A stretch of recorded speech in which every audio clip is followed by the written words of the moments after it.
Today is July 4th, and as usual, I'm going to be taking a look at the newest items in Halo Infinite store and determining whether or not they're worth your money. So again, Magpies, I'm Magpie Leon, and let's jump straight in. First things first, last week's Super Bundle, the one that was on the first 2 weeks of the season, is now gone and has been replaced by the Season 2 Legendary Armor Bundle, which gives you an armor set for Ricochet and 2 for the Eagle Strike Armor Core. The 3 armor sets included are Locust, Lead Belcher, and Brody, and you can buy this Super Bundle for 2,200 credits, which all things considered, I actually think is a pretty solid deal. There's no bundle bonus like the Hazard one from the last 2 weeks. And interestingly, I believe on the preview image, Locust does show some knee pads that actually aren't in the game, which is kind of funny. Because I own 2 of these bundles, I actually don't get any form of discount. I just pay 1,700, which is the price for Lead Belcher. But anyway, I'll quickly go through all 3 of these bundles individually, starting with Locust. In this bundle, you get 11 items: the Locust Helmet, the Project Enoch Helmet Attachment, the Raven Smoke Armor Coating, the 3-pack shoulder pads, which are actually my favourite for Ricochet.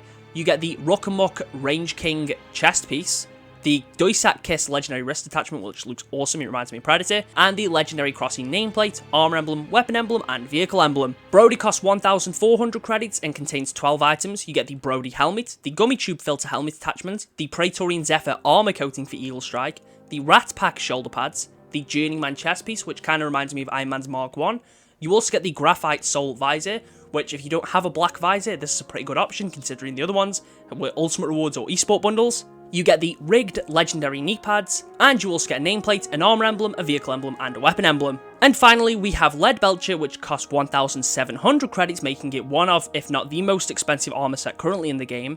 And in this, you get 13 items: the Lead Belcher helmet, the Spelunker Light Helmet Attachment, the Hazard Zone Armor Coating, the Twin Teeth Utility Piece, the Grognard's Shoulder Pads, the Knee Shovels Knee Pads, the Cloud Jumper Chest Piece, the Citron Wind Visor, and the Ridgeback Containment Patrol Nameplate, Weapon Emblem, Armor Emblem, and Vehicle Emblem.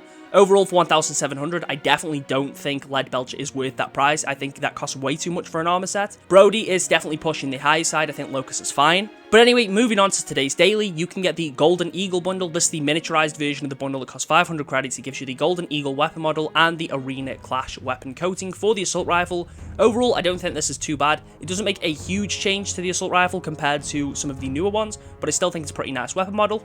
And the Balor armor set is also returned for 1,400 credits, which was its normal price anyway, so this isn't on sale either. In this, you get 8 items: the Balor helmet, the Balor guard plate helmet attachment, the Take-Up A22 shoulder pads, the Type SYI knee pads, the Aegis Puck chest piece, which actually displays your visor on there. I actually think that's kind of cool. I just wish it applied your coating, then it would look much better.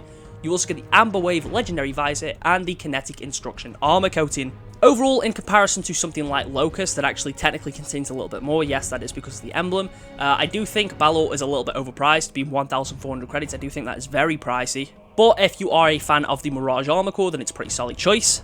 Now we can finally move on to the new stuff, starting with the Seder Mud Armor Bundle. Well, Armor Coating Bundle. In this, you get the armor coating for every core: Ricochet, Mirage, Mark 5B, Chimera, Hazmat, Mark 7, Eagle Strike, and Yoroi. And overall, it's not a terrible armor coating. It does have like a camouflaged undersuit, so if you want a more tactical looking Spartan, this is a pretty good choice. Even if personally I'm not a huge fan of it. But you also get the Feet First Weapon Charm, which if you want your weapons to have a bit more ODST flair, this is also a solid choice. Actually a pretty nice weapon charm. And that bundle cost 800 credits. Now, in comparison to the next one we're talking about, I do think the next one is a little bit better for value, and I'll explain why.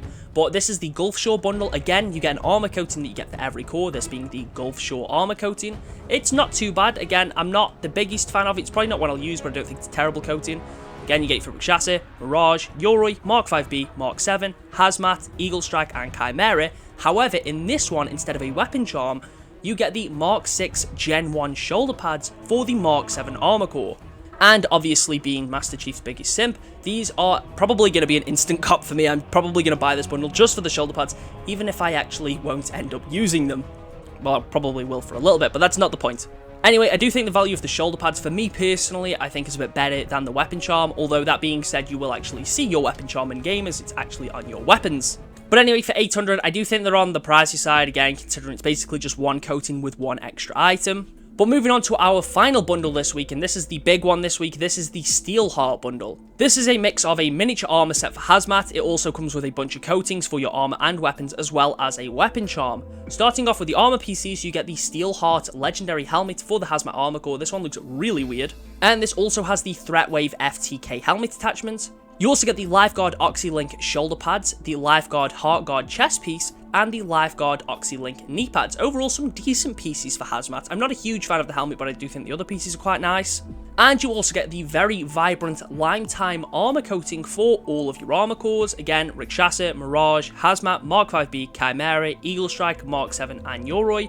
Again, not necessarily coating that I think I'm a huge fan of. It's very similar to the weapon coating you get in the Battle Pass, which might have the same name, I can't remember off the top of my head. Either way, not a terrible coating. And you also get the Deliberation weapon coating for all of your weapons. You get it for the Bandit, the Hydra, the Spanker, the Sniper, the Commando, the Battle Rifle, the Sidekick, the Assault Rifle, and the Bulldog. And the last item in this bundle is the Infection Charm, which is a little weapon charm with a little flood creature inside of a little vial. And again, I don't think this is a terrible bundle. 1,600 does seem a little steep, but when you consider the amount of content you get here, you get 24 items. And yes, although technically it is just one coating for all your cores and one coating for all your weapons, because there is those pieces of armor inside and the weapon charm too, I do think it has a bit more value than some of the other ones that are just a coating. And when you consider this actually still cheaper than Lead Belcher, gives you a coating for all your armor, gives you various pieces of armor for the hazmat core, and gives you a bunch of weapon coatings and a weapon charm, I definitely don't think it's the worst offer in the game. Now, moving away from the shop to this week's ultimate reward is currently scheduled to be the Holodyne Mil-Spec wrist attachment, which actually looks pretty nice. It applies your coating, pretty cool wrist attachment, and this might be an ultimate reward that I actually go for. And finally, wrapping things off with this week's Spartan of the Week, we have a submission from Dwarfboy99 with this very hazardous Hazip Mark 5B Spartan. He's using the Echelon Ecto Visor and the Leaky Seals armor coating, overall creating a look for the Mark 5B that actually blends very well with the current infection theme. And using that stance from the Hazmat event actually really helps sell the look. Anyway, if you want the chance to be featured as the Spartan of the Week, make sure to join the Discord. I'll leave a link to that in the pinned comment. And with that, that wraps up everything this week. Definitely a longer shop video because there's just so much here to talk about. But regardless, thank you for watching, and I'll catch you all in the next one.